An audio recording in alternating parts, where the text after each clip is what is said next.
आज है 24 मार्च, लेकिन साथ ही संडे है। संडे को हम करते हैं वीकली रिवीजन। तो आज के इस वीडियो में हम मंडे टू सैटरडे तक ऑलरेडी जिन करंट अफेयर के क्वेश्चंस को डिटेल में पढ़ चुके हैं, इसका रिवीजन करने वाले हैं। रिवीजन के फॉर्मेट में आज मैंने केवल 45 इंपॉर्टेंट क्वेश्चंस ऐड किए हैं। आपको वीडियो को लास्ट तक देखना है। लास्ट में ये बताना है कि 45 में आप कितने सही अटेम्प्ट कर पा रहे हैं। डेली के करंट अफेयर की क्लास आपकी 15 से 18 मिनट की होती है। इस क्लास को हम 15 मिनट से कम ही रखेंगे। एवरेज 15 मिनट का है 45 क्वेश्चंस अटेम्प्ट करने के लिए। पहला सवाल है, हाल ही में फिलिस्तीन या आप इसे पैलेस्टाइन कह सकते हैं, इसके नए प्रधानमंत्री के रूप में किसकी नियुक्ति की गई है? तो मोहम्मद मुस्तफा ये फिलिस्तीन के प्रधानमंत्री बन गए हैं।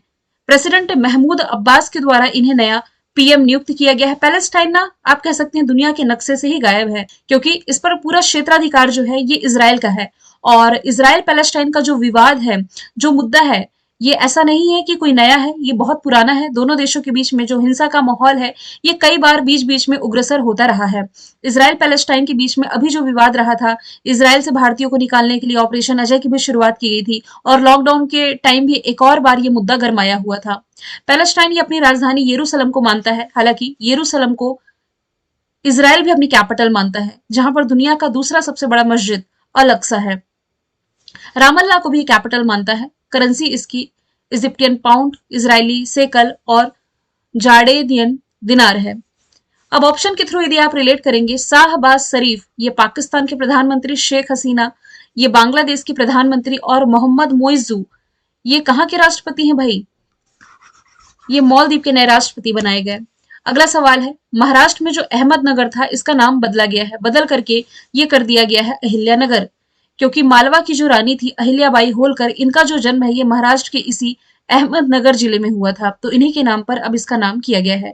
हालांकि कुछ समय पहले ही औरंगाबाद का नाम संभाजी नगर, उस्मानाबाद का नाम धाराशिव नगर, ये महाराष्ट्र गवर्नमेंट के द्वारा ही किया गया था। अगला सवाल है, हाल ही में किस देश में राष्ट्रपति द्रौपदी मुर्मू जी को डॉक्टरेट की मानद उपाधि से सम्मानित किया गया है? रिसेंटली ये मॉरिशस के दौरे पर थी, जहां इन्हें यहाँ के इस मानद उपाधि से सम्मानित किया गया है। इसके पहले ये सूरीनाम के हाईएस्ट सिविलियन ऑनर से सम्मानित की जा चुकी है। Prime minister Narendra Modi Fiji और पापुआ न्यू गिनी के हाईएस्ट सिविलियन ऑनर से सम्मानित हो चुके हैं। मॉरिशस हिंद महासागर में आप मेडागास्कर देख रहे हैं, इसी के पास में मॉरिशस की लोकेशन, इसकी कैपिटल पोर्ट लुइस, करेंसी मॉरिशियाई रुपी। यहाँ के प्राइम मिनिस्टर हो जाएंगे प्रवीण जुगनौथ, राष्ट्रपति पृथ्वीराज सिंह रूपन। वर्ल्ड कंज्यूमर राइट्स डे यानी कि विश्व उपभोक्ता अधिकार दिवस, जो कि मार्च महीने की 15 तारीख को मनाया गया है। इस बार की थीम है fair and responsible AI for customers. हाल ही में चमेली देवी जैन पुरस्कार किसने जीता है? ये जीत लिया है Greeshma Thakur, Ritika Chopra. Both A and B इसका राइट आंसर हो जाएगा। इस अवार्ड के बारे में पहले भी मैंने आप लोगों को बताया था कि पत्रकारिता के क्षेत्र में यह अवार्ड दिया जाता है। ये जो पुरस्कार है, इसका नाम स्वतंत्रता सेनानी और समाज सुधारक चमेली देवी जैन के नाम पर रखा गया है, जिन्होंने स्वतंत्रता आंदोलन के दौरान इन्हें कई बार गिरफ्तार करके जेल में बंद किया गया था। बात की जाए नरगिस मोहम्मदी की, तो इन्हें नोबेल पीस प्राइज जो 2023 का रहा ना, शांति के क्षेत्र का अवार्ड इन्हें मिला है। ये ईरान की मानवाधिकार कार्यकर्ता हो जाएंगी। छठवां सवाल है, फूल देई त्योहार ये कहाँ मनाया जाता है?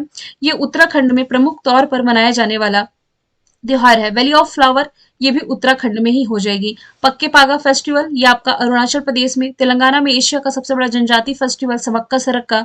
मध्य प्रदेश में खजुराहो और ओरछा फेस्टिवल मनाया जाता है। उत्तराखंड की यदि मैं बात करूं, बेसिक फैक्ट तो लिखे हुए हैं, करंट के फैक्ट यदि आप रिलेट करें तो ये यूसीसी बिल लाया है अभी हाल ही में विधानसभा में। 38वें राष्ट्रीय खेल यहीं आयोजित किए जाएंगे। उत्तराखंड हाई कोर्ट में जो पहली महिला मुख्य न्यायाधीश बनी है, ऋतु बाहरी बन गई है। प्रसार भारती के नए अध्यक्ष के रूप में किसकी नियुक्ति की गई है? तो नवनीत कुमार सहगल की नियुक्ति की गई है। प्रसार भारती जिसका मुख्यालय नई दिल्ली में है, और इसके पहले अध्यक्ष थे निखिल चक्रवर्ती। अनिल कुमार चौहान ये देश के सीडीएस है वर्तमान में, चीफ ऑफ डिफेंस स्टाफ। किशोर मकवाना ये कौन है? तो ये अनुसूचित जनजाति आयोग के अध्यक्ष हैं। माफ कीजिए, जनजाति नहीं, जाति आयोग के एससी कमीशन के अध्यक्ष बनाए गए हैं। एएम खानविलकर ये कौन है? तो रिसेंटली प्रेसिडेंट द्रौपदी मुर्मू जी के द्वारा इनकी नियुक्ति भारत के लोकपाल के रूप में की गई है। लोकायुक्त तो राज्य में होते हैं, राज्य में लोकायुक्त, केंद्र में होते हैं लोकपाल। आगे चलते हैं। हाल ही में भारत के पहले इंडोर एथलेटिक्स केंद्र का उद्घाटन कहाँ किया गया है? तो रिसेंटली ओडिशा के मुख्यमंत्री नवीन पटनायक ने कलिंगा स्टेडियम में भारत के पहले इंडोर एथलेटिक्स और जलीय केंद्र का उद्घाटन किया है। आगे चलते हैं, समुद्री सुरक्षा बेल्ट 2024 का आयोजन जो कि किया गया है ओमान की खाड़ी यानी कि गल्फ ऑफ ओमान में ईरान, रशिया और चाइना के द्वारा ये एक नौसैनिक अभ्यास है जो कि गल्फ ऑफ ओमान में आयोजित किया गया है। वुमेन आईपीएल का दूसरा संस्करण रिसेंटली संपन्न हुआ जिसमें कि विजेता रही है RCB, royal Challengers Bangalore. Delhi capital को हरा करके ये जीती है। पहला जो एडिशन हुआ था लास्ट ईयर, इसकी विजेता मुंबई इंडियंस थी। इसमें सबसे ज्यादा रन बनाने वाले खिलाड़ी को मिलता है ऑरेंज कैप जो कि जीता है एलिसा पेरी ने, आरसीबी के लिए खेल रही थी। और पर्पल कैप मिलता है सबसे ज्यादा विकेट लेने वाले खिलाड़ी को, जो कि किसने जीता है, श्रेयंका पाटिल ने। ये भी आरसीबी की तरफ से खेल रही थी। अगला सवाल है, हाल ही में भारत के प्रधानमंत्री ने किस राज्य में पाम ऑयल के तहत पहली ऑयल पाम या पाम ऑयल प्रोसेसिंग मिल का उद्घाटन किया है? ये भी सवाल पढ़ाया हुआ है। अरुणाचल प्रदेश में इसका उद्घाटन किया गया है। और जब ये प्रश्न मैं आपको सॉल्व करवा रही थी तो अरुणाचल प्रदेश की सारी डिटेल, साथ ही पाम ऑयल क्या होता है, कहाँ इसका यूज होता है, सारी जानकारी मैंने आपको प्रोवाइड कराई थी। अगला सवाल है, हाल ही में संगीता कलानिधि पुरस्कार से किसे सम्मानित किया गया? 2024 के इस पुरस्कार के विजेता हो जाएंगे एम कृष्णा, मदामुसी कृष्णा। मद्रास संगीत अकादमी के द्वारा इन्हें इस प्रतिष्ठित अवार्ड से सम्मानित किया जा रहा है। 2016 में इन्हें रैमन मैग्सेसे अवार्ड भी मिल चुका है। गुलजार और राम भद्राचार्य ज्ञानपीठ अवार्ड के विजेता है ये। बॉम्बे जयश्री को लास्ट ईयर का संगीता कलानिधि अवार्ड मिला था। हाल ही में किसे परोपकारी कार्यों के लिए PV Narasimha Rao memorial award दिया गया है? रिसेंटली ये दिया गया है रतन टाटा जी को। रतन टाटा जी जिन्हें 2000 में पद्म भूषण, 2008 में पद्म विभूषण, असम वैभव रत्न 2022 में मिल चुका है। वहीदा रहमान लास्ट ईयर की दादा साहब फाल्के अवार्ड विजेता है। राज्यसभा में मनोनीत की गई है सुधा मूर्ति, रंजन गोगोई, ये इन्हें इस साल का असम वैभव अवार्ड मिलेगा। भारतीय चुनाव आयोग द्वारा जो इलेक्टोरल बॉन्ड जारी किया गया था, इसमें किस पार्टी को सबसे ज्यादा फंड मिले हैं? सबसे ज्यादा बीजेपी को, इसके बाद टीएमसी को और इसके बाद कांग्रेस को। ये भी सवाल मैंने डिटेल में आप लोगों को पढ़ा रखा है। 15वां सवाल है, किस अंतरिक्ष एजेंसी के द्वारा दुनिया का सबसे ताकतवर रॉकेट, इसका ट्रायल किया गया? तीसरा ट्रायल था स्पेस एक्स के द्वारा। स्पेस एक्स ये अमेरिका की प्राइवेट स्पेस एजेंसी, इसने दुनिया के सबसे शक्तिशाली रॉकेट स्टारशिप की रिसेंटली टेस्टिंग करी है। अगला सवाल है, भारत ने किस देश के साथ संयुक्त सैन्य अभ्यास लामित ये 2024 में ये पार्टिसिपेट करने जा रहा है? सेशल्स के साथ। दोनों देशों के बीच में 10वां अभ्यास था, 18 से 27 मार्च तक आयोजित किया गया। क्रियोल भाषा में लिमितिये का मतलब होता है दोस्ती। इसरो ने रियूजेबल लॉन्च व्हीकल के लैंडिंग मिशन की सफल टेस्टिंग की है, इसका नाम हो जाएगा पुष्पक।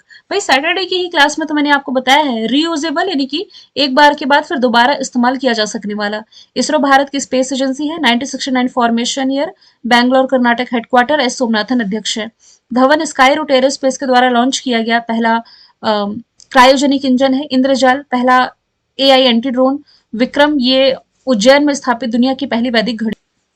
भारतीय निर्वाचन आयोग की राष्ट्रीय दिव्यांगजन आइकन जो बन गई है, ये बन गई है शीतल देवी। निर्वाचन आयोग जिसकी स्थापना 25 जनवरी 1950 में हुई। भारतीय संविधान के अनुच्छेद 324 से 29 के बीच में इस आयोग का उल्लेख है। दिल्ली में मुख्यालय। पहले अध्यक्ष इसके सुकुमार सेन, वर्तमान में राजीव कुमार।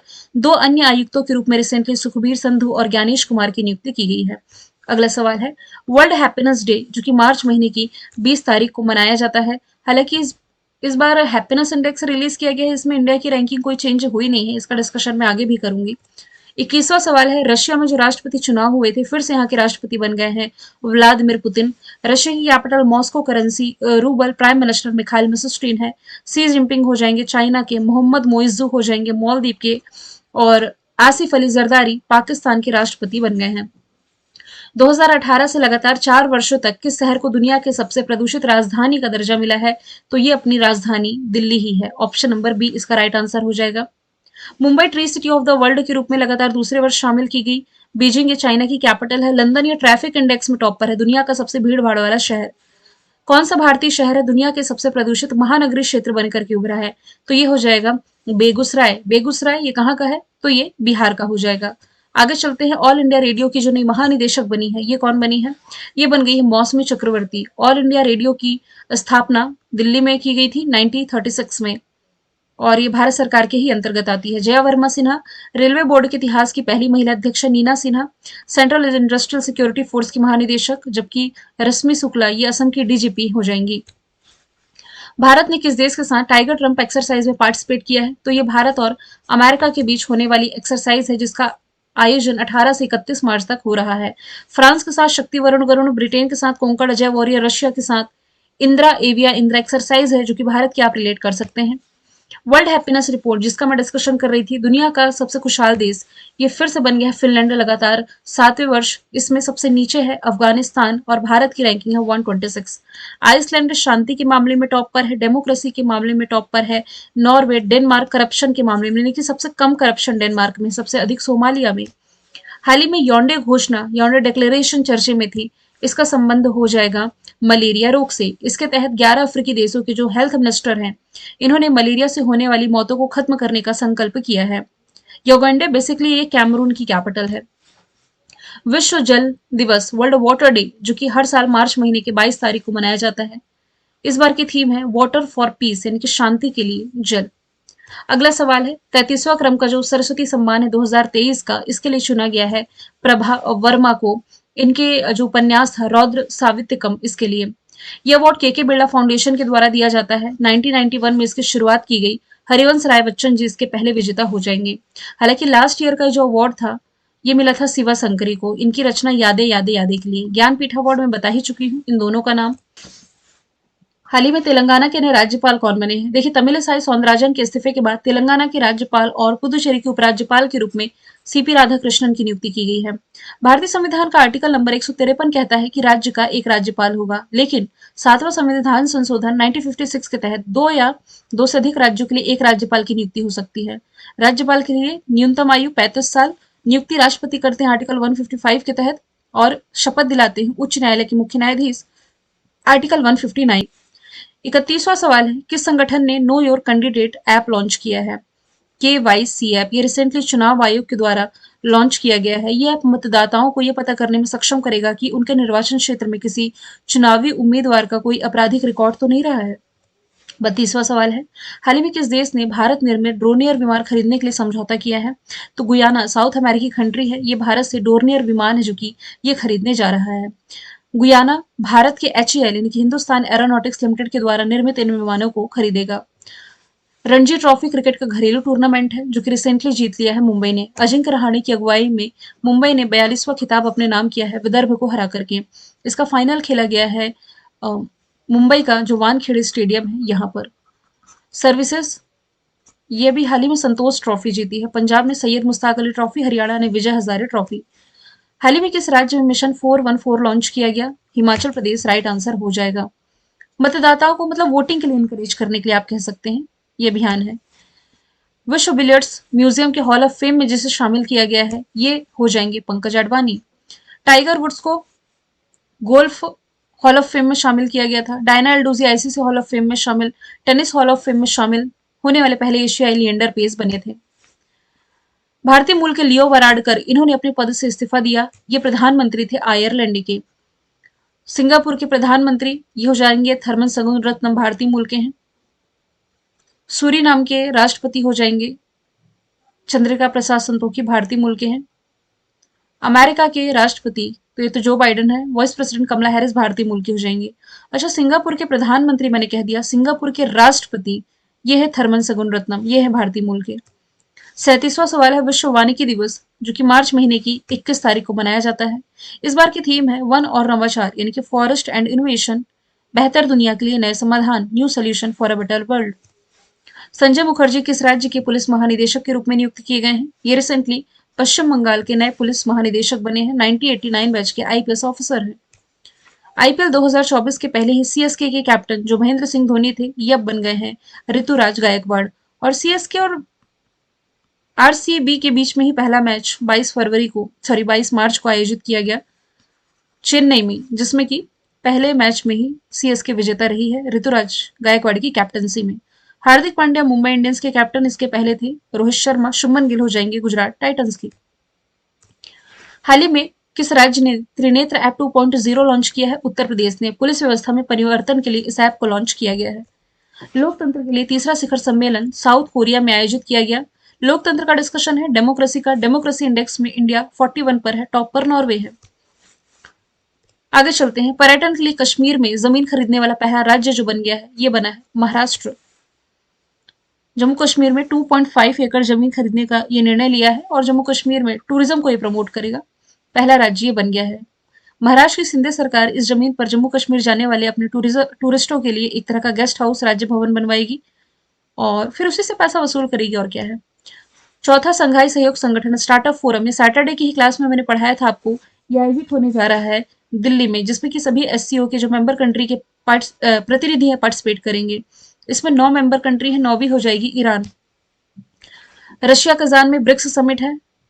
बीजिंग में एससीओ का मुख्यालय है। मुंबई में जलवायु परिवर्तन को लेकर के पहली बैठक है। हाल ही में भारत ने किस दक्षिणी अमेरिकी देश के साथ पहली बार 2+2 वार्ता में भाग लिया है। 2+2 वार्ता क्वाड कंट्रीज के साथ होती है, लेकिन साउथ अमेरिकी देश जो कि है ब्राजील, इसके साथ पहली बार भारत ने इस वार्ता में पार्टिसिपेट किया है। और अंतिम सवाल आपका है, पेरिस ओलंपिक 2024 में भारत के जो फ्लैग बेरर बने हैं, शरद कमल बने हैं। पेरिस ओलंपिक समर ओलंपिक है जो कि फ्रांस की कैपिटल पेरिस में होने जा रहे हैं, जिसके लिए मशाल वाहक के रूप में अभिनव बिंद्रा की नियुक्ति की गई है। अंतर्राष्ट्रीय ओलंपिक कमेटी की स्थापना 1894 Lausanne Switzerland headquarter Thomas Bach अध्यक्ष हैं। कल मैंने पूछा था आपसे, दुनिया का पहला 3D प्रिंटेड मस्जिद का निर्माण कहाँ किया गया? आंसर सऊदी अरब था। आज का सवाल है, पोखरा को किस राज्य की पर्यटन राजधानी घोषित किया गया है? आंसर इसका जो भी है कमेंट बॉक्स में आप बताइएगा। फिर हम मिलेंगे नेक्स्ट